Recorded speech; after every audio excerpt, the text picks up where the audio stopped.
Millainen olisi maailma ilman brändejä? Ja mitä edes on brändi? Paitsi sitä tunnetta, mainetta ja mielikuvia. Eli aineetonta höttöä. Eikö olisi parempi, että lyödään vaan rehellisesti ne faktat tiskiin? Ei brändi ole vaan tyhjiä lupauksia. Se on myös asiakaspalvelua, kuluttajille kerrotaan, mistä ne maksaa. Ja monesti se on muutakin kuin tuote. Firman arvot voi olla asioita, joita tahtoo kannattaa. Ja se on asiakkaalle myös oman identiteetin ilmaisemista. Mutta onko yrityksen pakko brändätä? Pärjääkö yritys ilman vahvaa brändiä?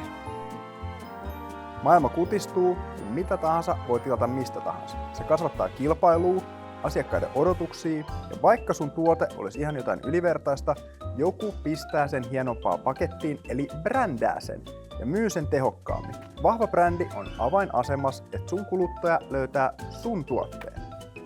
Mitä kuuluu brändirakennukselle vuonna 2025?